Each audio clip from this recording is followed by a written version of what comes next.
The Whispering Shadows of Caliban. Year 876, M30, the Great Crusade. Deep within the Delta Hrang sector, the First Legion, led by Lionel Johnson, lays siege to the final stronghold of isolationists. But within the ruins of a world thought long broken, something ancient stirs. Something that whispers of duty, blood, and betrayal. The dust settled in sluggish, twisting plumes over the scorched plains. Fragments of stone and metal crunched beneath the armored boots of warriors clad in obsidian black, their spectral silhouettes moving as one across a dead world.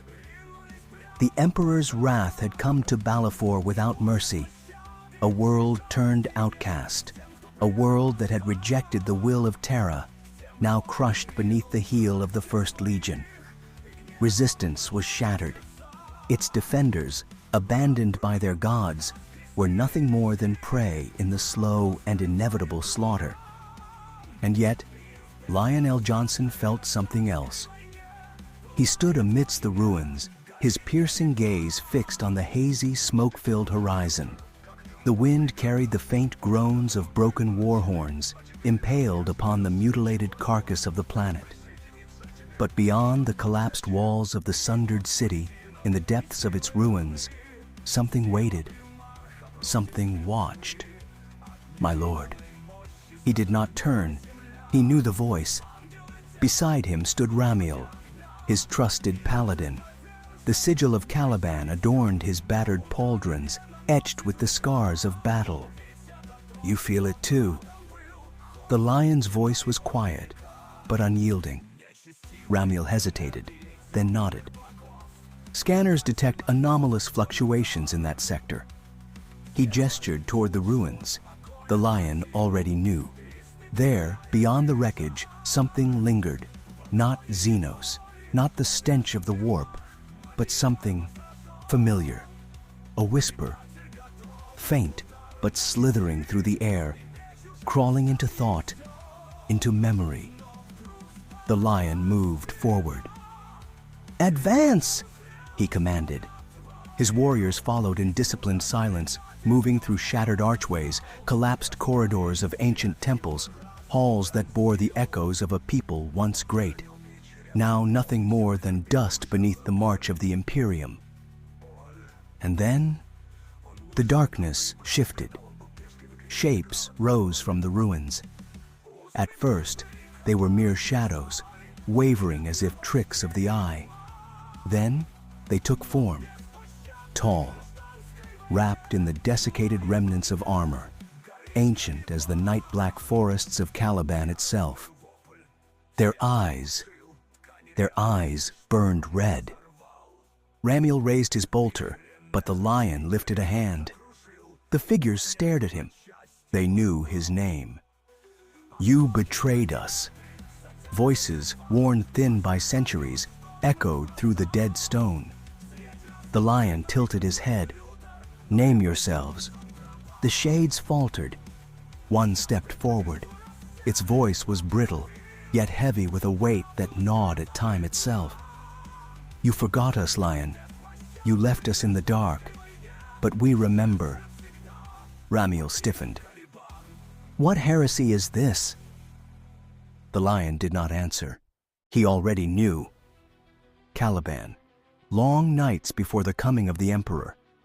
When he hunted, not just the beasts in the woods, but something else. When he heard them, the hunters in the shadows. The ones who knew the truth about the forest. The ones he silenced. You turned away. But the dark never forgets.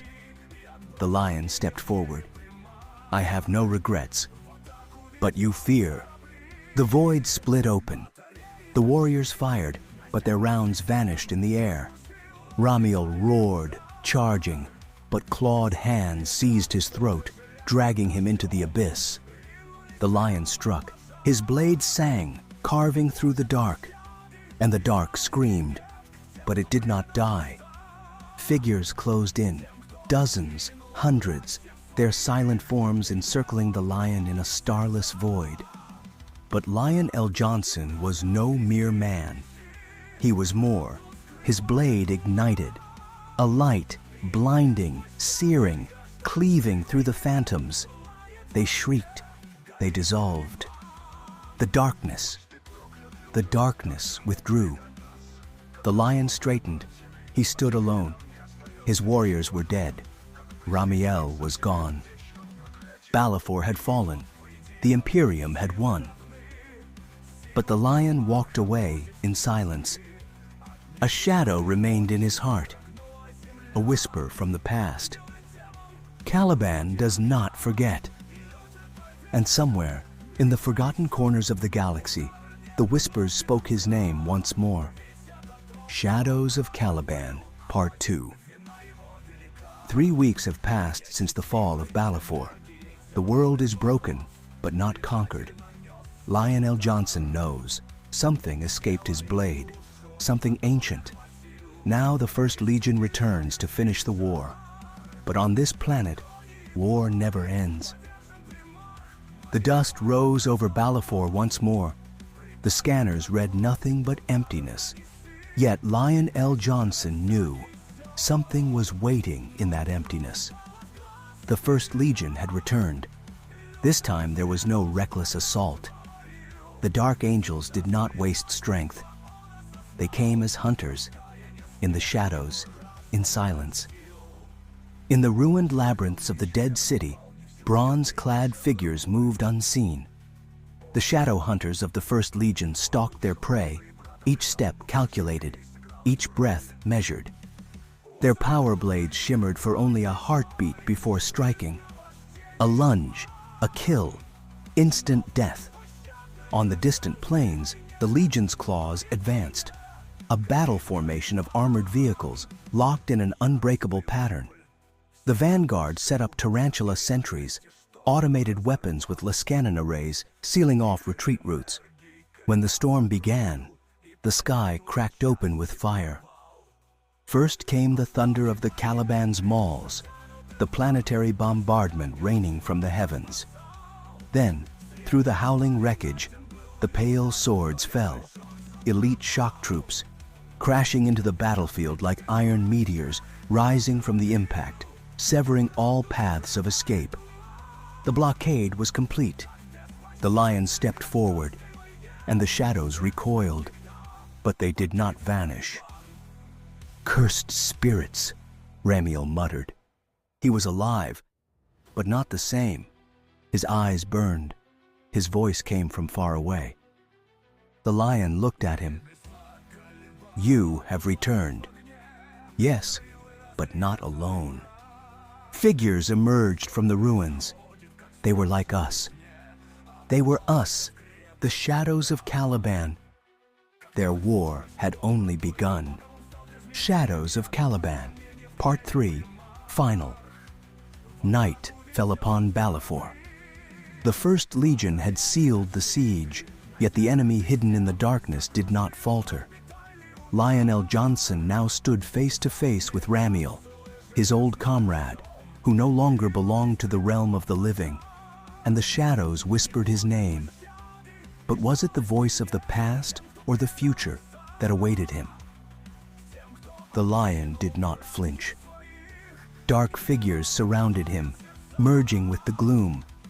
These were warriors, yet not of flesh, not warped phantoms, not echoes of lost souls. They were real. Their armor bore the sigils of the First Legion, ancient, forgotten, from before the Great Crusade.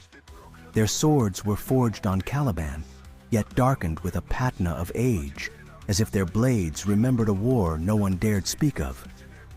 We remember, Lion. Ramiel's voice was not his own, yet L. Johnson had heard it before. Not here, not now, on Caliban. We fought for you, and you left us. Lies. Truth. The moment the word was spoken, the sirens howled. The First Legion attacked. L. Johnson's warriors moved with the precision of doctrine, a method honed over centuries. Fire line limit. Heavy artillery shattered the ground ahead, driving the enemy into a kill zone. silent advance. Armored columns pushed forward without firing a shot, disorienting their prey before striking with surgical precision. Caliban's claws, elite hunters, their swords gleaming in the dark, leaving only death in their wake. But their blows passed through the enemy. Bullets shattered on empty air, lasers carved through the void, and the lion understood. This was not a battle for territory. This was a battle for himself. "Look at us, Primarch." Ramiel stepped forward. "We are yours. We have always been yours." The lion tightened his grip on his sword, and he heard a sound that did not belong to this reality. A whisper. The whisper of Caliban. The blade cut through the air. The darkness tore apart, but did not vanish. The lion fell to one knee, feeling the blackness seep into his bones, into his soul. "You are ours, lion. We will take you home." Caliban does not forget. Caliban calls. Is this the end? Where is Lion L. Johnson now? Did he return to Caliban? Was this battle real or merely an echo within his mind? End. The Dark Angels will never tell, because some secrets must remain in the shadows. In the era of the Great Crusade, when humanity strove for endless perfection, the Third Legion, the children of the Emperor, set foot on the planet Retarius, a world tainted by the hideous, perverted flesh of Xenos, whose repulsive outlines and chaotic forms challenged the very order. The Legionaries, created as living embodiments of the ideal, marched into battle with unshakable confidence, their impeccably polished armor gleaming as if reflecting the Emperor's sacred light. Through dense jungles and ominous ruins, they carried within themselves an eternal quest for perfection. Every movement was measured as precisely as the ticking of a clock, and every sword strike was a manifestation of discipline, courage, and unwavering faith. When the Xenos emerged from the dark overgrowth, beings deformed by time and nature, their perverted, formless outlines epitomizing chaos and filth, the battle erupted with terrifying speed. Whirlwinds of lasfire, the roar of shattered machines, and the cries of the dying merged into a single tapestry of chaos. Yet amid this fury, the children of the Emperor maintained their inner harmony. Their hearts beat in sync with the symphony of war, and even amidst the spilled blood, hope burned along with a sacred sense of duty. At the height of the battle, when the enemy's lines seemed insurmountable, the moment of truth arrived. A duel destined to forever imprint the ideals of the children of the Emperor against the abomination of the Xenos. On the front line, amid fire and blood, stood Lieutenant Altuarius, the embodiment of unwavering perfection. Opposite him emerged a monstrosity, a creature with twisted limbs and perverted features, epitomizing all that was repulsive and chaotic. The duel began as a dance of death. Every swing of Altuarius's sword reflected centuries of discipline and valor, while the enemy's clumsy, chaotic strikes only underscored the grotesqueness of its being. In every clash of blades, ideals and the dark facets of chaos confronted one another. When it seemed that the outcome of the duel was predetermined, a majestic voice echoed across the battlefield. From afar, like a beacon on a grim horizon, appeared Fulgrim, the Primarch, whose distant presence inspired awe. His sacred words resounded, "Children of the Emperor, continue the fight. Cleanse this world of filth, for within your hearts burns true perfection." These words penetrated the very depths of the warriors' souls, imbuing them with renewed strength and resolve. Under Fulgrim's guidance, Altuarius intensified his assaults, and at the climax of the duel, his sword, sparkling in the fiery light, ruthlessly cleaved the perverted flesh of his foe, symbolizing the triumph of order over chaos. After the decisive strike, the duel fell silent, but the battle raged on. The wounded Xenos retreated, and the children of the Emperor, inspired by Fulgrim's orders, reformed their lines. A fleeting silence settled over the battlefield, filled with the echoes of distant skirmishes. as if nature itself had held its breath. In that stillness, every legionary felt an unquenchable thirst to cleanse the world. Altuarius, blood-stained and spent, stood, realizing that victory over filth was only the first step on the path to eternal perfection. His gaze, fixed on the horizon, searched for the next phase of the battle, knowing that many trials still lay ahead. Meanwhile, Fulgrim, from his majestic distance, continued to send sacred commands, reminding, "Your duty is not finished, children of the Emperor. In each of you burns a light capable of dispelling the darkness of chaos." These words echoed across the battlefield, uniting all legionaries in a singular drive to purify the world.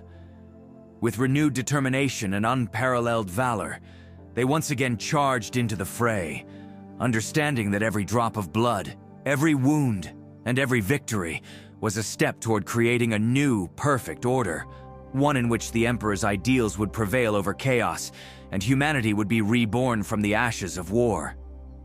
In the blazing inferno of battle, as the echoes of Fulgrim's sacred orders still resonated in the hearts of the legionaries, Altuarius led his squad deeper into hostile lands.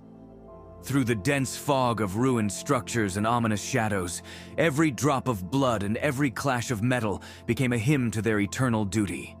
The children of the Emperor, bearing within them the radiance of the ideal, advanced as living embodiments of sacred purification, each movement measured with precision, each sword strike a manifestation of ancient discipline and unwavering faith.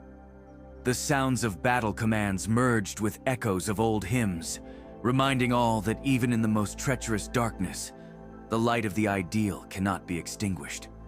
When the enemy, weakened and exhausted by relentless blows, attempted to muster its remaining strength in a furious counterattack, the Legion encountered a new horror. From the depths of hostile positions emerged a creature that even ancient legends could not describe. A colossal Xenos, whose visage embodied pure repulsion and chaos.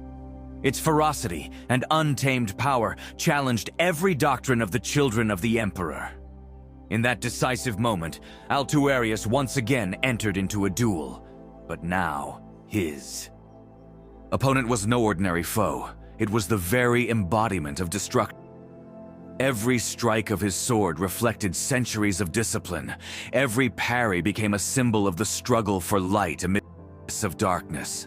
The battle turned into a trial of fate, where every second determined who would stand and who would be crushed. After the dreadful foe fell, a fleeting silence descended, as if the universe itself had paused in anticipation of the next move. The legionaries, bleeding yet unbroken in spirit, regrouped to continue their sacred mission. Altuarius, standing amidst the ruins of a shattered city, lifted his gaze toward the horizon where the light of the future was beginning to shimmer. From afar, Fulgrim the Primarch issued one final decisive command. "Rise, children of the Emperor, for every drop of your blood is a brick in the foundation of a new order." These words, like a life-giving elixir, reignited the fire in the warriors' hearts. With renewed determination, they charged back into battle, and in every movement, in every sword stroke, resounded the belief in perfection and the triumph of order over chaos.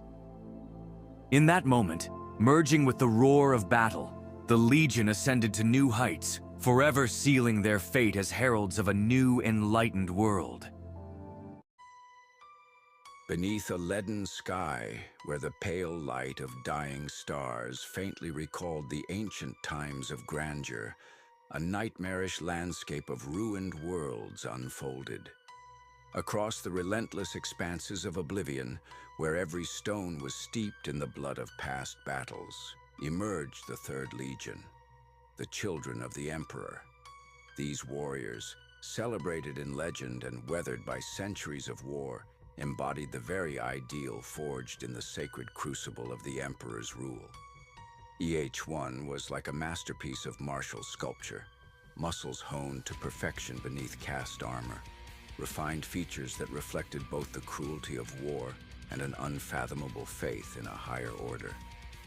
Their movements were precise and majestic, as if choreographed by time itself, while their weapons, swords, and bolters gleaming with a cold brilliance, seemed to be an extension of their very essence.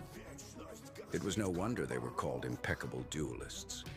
In every one of their combats, every clashing of blades, one could read a philosophy of supreme perfection and an inexorable verdict of fate. Under the command of the legendary Captain Lieutenant Valerian Pharaoh, whose very name evoked awe even among the ancient forces of chaos, the Legion advanced slowly yet inexorably across the desolated plain of a forgotten world. Here, upon the ruins of once magnificent temples and palaces, where time itself had frozen under the weight of millennia, a battle unfolded that would decide not only the outcome of the war, but also redefine the very nature of warfare as an art. Deep within the devastated city, amid the ruins where remnants of ancient columns and arches whispered tales of a bygone glory, the Legion clashed with hordes of ruthless barbarians and traitors. The enemy forces, spawned from the darkest depths of heresy and oblivion, hungered to extinguish the light remaining in the hearts of the Emperor's warriors. Under the roar of shattered city walls, where the echo of fallen souls resonated in every stone, the struggle began, a confrontation as brutal as Judgment Day itself. At the very forefront of this battle, amid swirling flames and choking dust, stood one paragon of the Legion's perfection, Marquis Liberius. His movements were as graceful as they were lethal. He parried enemy attacks with effortless finesse, and his fiery gaze offered no quarter. Each time his sword, forged in the flame of resolute determination and bathed in sacred blood, sliced through the air, it seemed as if the very universe held its breath. He was not merely a warrior. He was the living embodiment of a doctrine where beauty and war merged into one, and every movement became a poem of death and redemption. In that ominous hour of destiny, when light and darkness battled for dominion, fate had prepared something extraordinary within the ruins of an ancient temple, nearly forgotten by the gods. Beneath high vaults where the remnants of bas-reliefs recounted the history of long-lost eras, two warriors met, echoes of ancient myth. One, the pure son of the Third Legion, an embodiment of order, beauty, and strength. The other, a combatant defiled by the spawn of chaos, whose soul had sunk into the abyss of madness and ruin. The first bore a name that had become legendary among those who still knew the price of true perfection. His armor, polished to a mirror shine, reflected both the horrors and the grandeur of the world around him. And his gaze, cold and penetrating like the very warden of fate, seemed to pierce the essence of his foe. The other appeared as a shadow, torn from the darkest nightmares. His form merged with the gloom, and his eyes burned with hatred and despair. In that single moment when their gazes locked, time itself appeared to stand still, and in that instant, the entire tragedy of a world was revealed, where every sword stroke was like a final verdict. The duel began quietly, almost imperceptibly, as if the universe itself paused to witness this ancient ritual. Blades met in the air, sparks flew, and in the clashing of metal resounded not merely the ring of steel, but the voices of 1,000 fallen souls, offering their lives in the name of a higher ideal. Marquis Liberius, guardian of imperial honor, struck with precision and relentless determination. Every attack was inscribed with nobility and the tragic weight of fate. His opponent answered with a fury born of chaos, a wild, unbridled rage in which every second was filled with merciless brutality and bloodshed devoid of measure or order. Within the hall that had once echoed with hymns of glory, and now only the whispers of death prevailed, blow after blow rewrote the destinies of both warriors. Each time their swords intersected, visions of ancient battles burst forth, reminding all that war was not merely a struggle for life, but also for the soul. And then, when it seemed that the duel had reached its zenith, When both combatants teetered on the brink of exhaustion, a deeper light flashed in their eyes, a mutual understanding of the inescapable sacrifice, a choice between life and death, between faith and unbelief. Liberius recalled the words of his mentor, resonating in his mind like echoes of ancient prophecy. True perfection is born in the crucible of battle, when every drop of blood is offered as a sacrifice to a greater cause. With that thought, he gathered his remaining strength and executed a movement so swift and resolute that time itself appeared to slow. His blade, flaring in a burst of lightning speed, shimmered in the dying light, and every swing became the final verse of a poem written in blood and steel. Meanwhile, his foe, engulfed in the maelstrom of madness, released his last vestiges of hatred. His movements grew abrupt, chaotic, as if his soul had long been severed from his body. Yet even in that wild frenzy, there lingered a trace of poignant sorrow, a lament for what once was great, but now lay irretrievably lost. In their clash, amid the clamor of steel and the cries of the fallen, was waged not merely a fight for survival, but a duel for the fate of two worlds, the world of order and that of chaos, the world of beauty and horror. When at last the blades met for a final decisive strike, the entire universe seemed to hold its breath. In that moment, all the pain, every loss, every suffering endured through endless battles found expression in the shower of sparks that danced around them.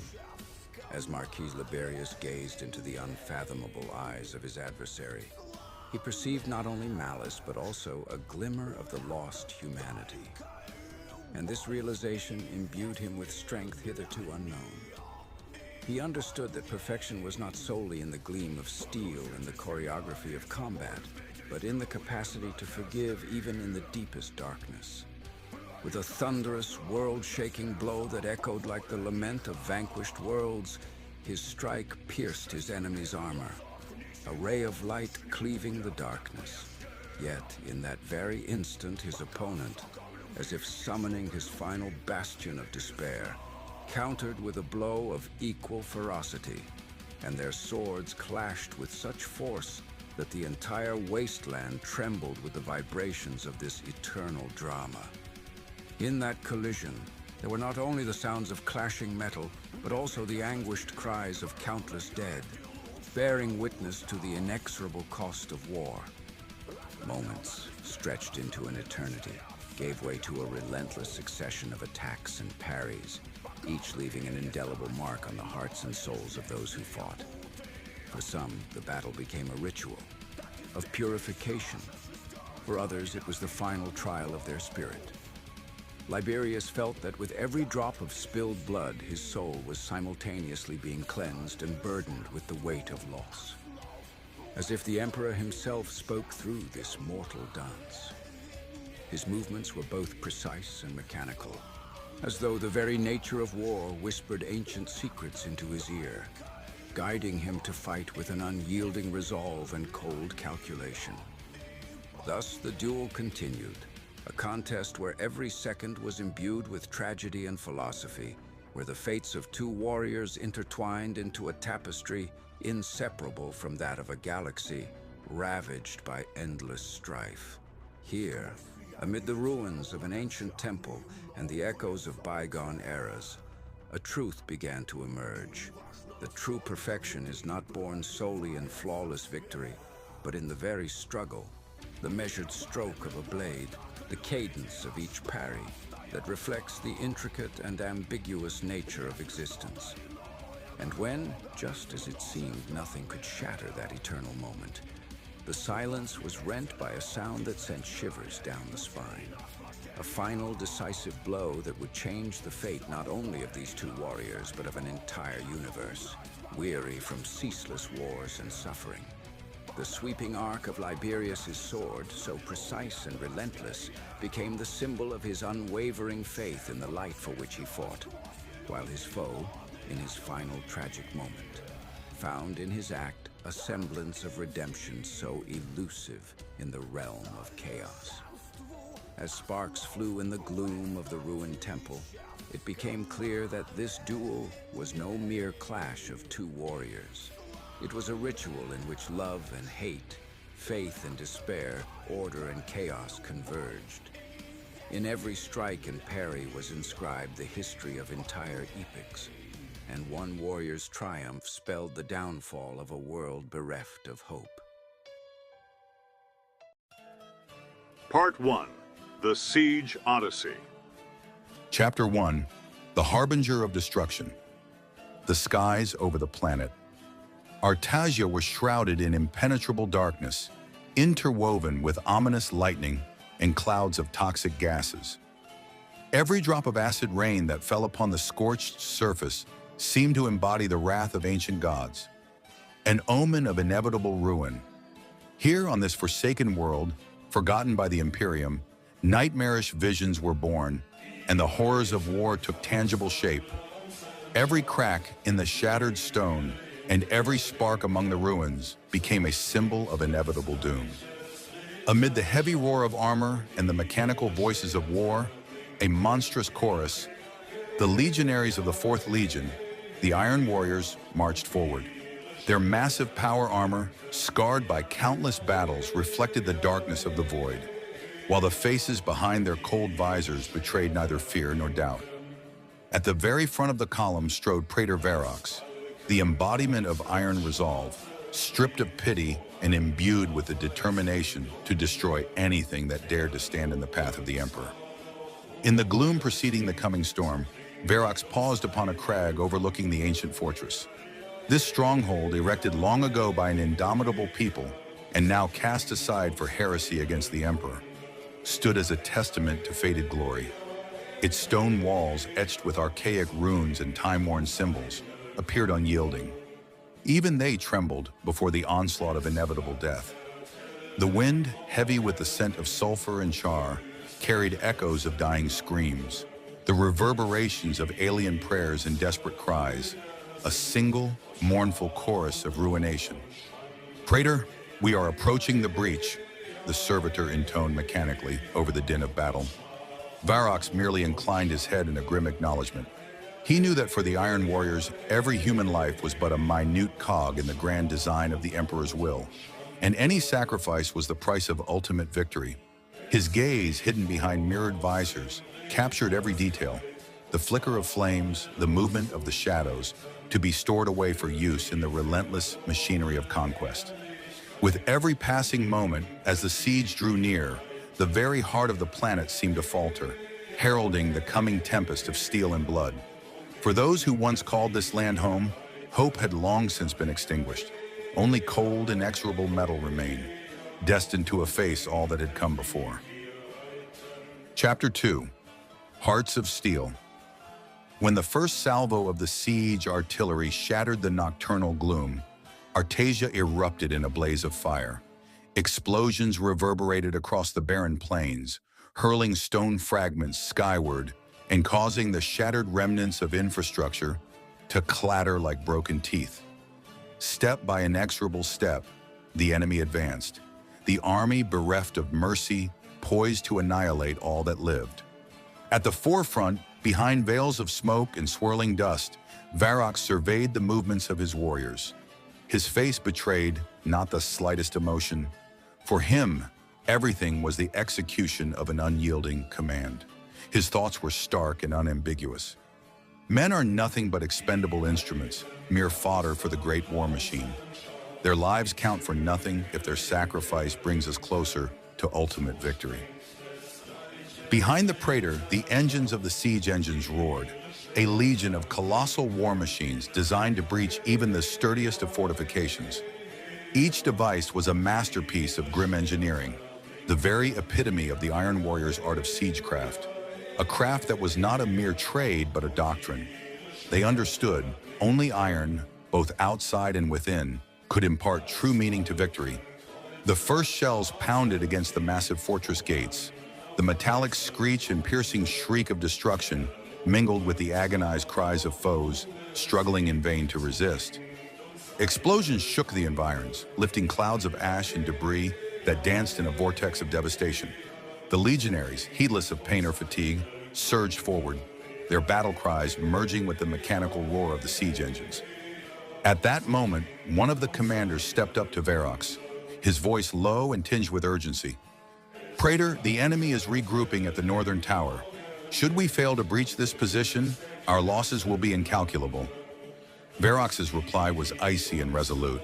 "Losses are irrelevant. We require victory at any cost. Each soldier is but a drop in an ocean of steel, and our mission is to transmute them into iron." With that decree, he ordered the preparation of the battering ram, a lethal mechanism destined to shatter the enemy's most impregnable bastion. The thunderous clamor of the ram advanced as the monstrous device, adorned with spiked ornamentation in the Legion's insignia, began its inexorable march toward the fortress gates. In that instant, chaos reigned. Fire, smoke, and the clamor of dying men intermingled with the relentless, measured steps of soldiers marching into oblivion. Chapter 3. The Battle for the Tower. Inside the ruined fortress, hell had been unleashed. Narrow corridors, once conduits to halls of glory and wisdom, had degenerated into labyrinths of death where every footstep heralded the final destiny.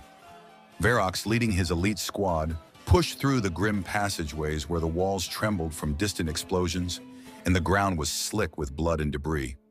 On the second level of the tower, where darkness intermingled with the ghostly gleam of ancient runes, the Xenos had mounted their desperate resistance.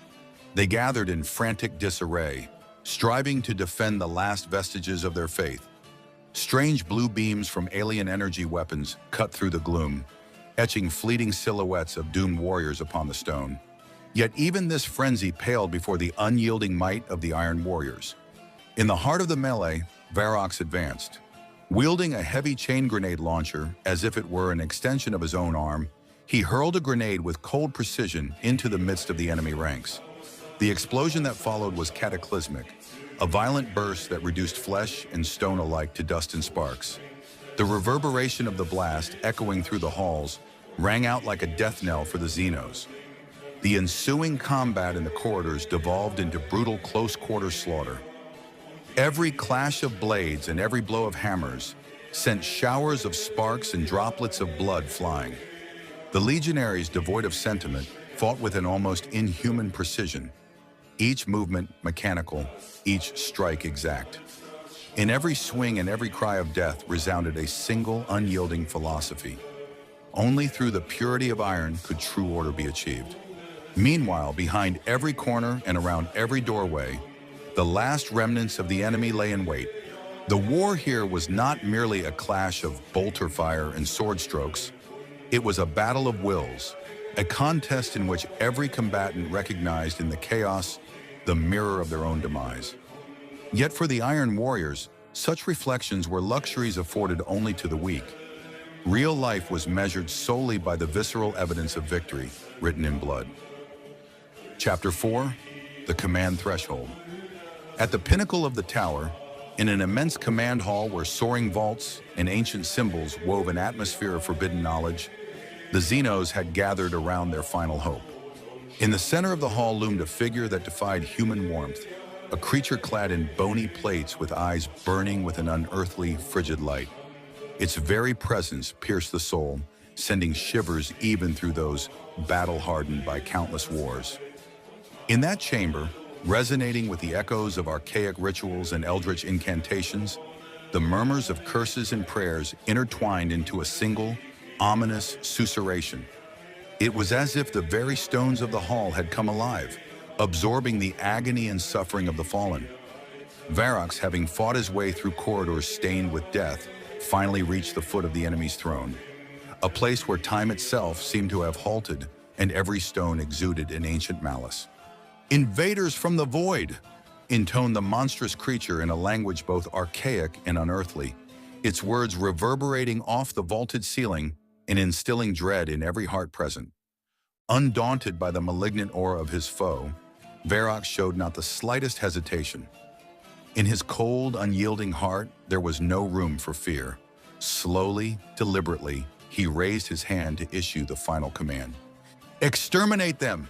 His voice, transmitted through the Vox network, penetrated the souls of every soldier. Today, we end their delusions, and their ancient magic will crumble like dust beneath our unrelenting steel. In that moment, the climax of the siege was unleashed. Explosions, hammer blows, and death cries merged into a singular, frenzied symphony, a maelstrom in which the boundaries between life and death blurred into insignificance. Varrox, defiant in the face of fate, engaged in a deadly duel with the abomination whose gaze promised oblivion. In this furious melee, where cold metal met ancient sorcery, every motion was imbued with both tragic grandeur and ruthless inevitability.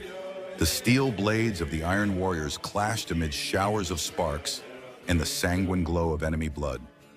Every strike, every burst of incandescent energy echoed the battles of old, when the very Imperium was tested by the fires of rebellion and despair. Methodically, like the inexorable passage of fate, Varrox dispatched his foes. His massive hammer, an instrument as heavy as destiny itself, fell again and again with crushing finality, shattering all that dared impede the march toward absolute victory.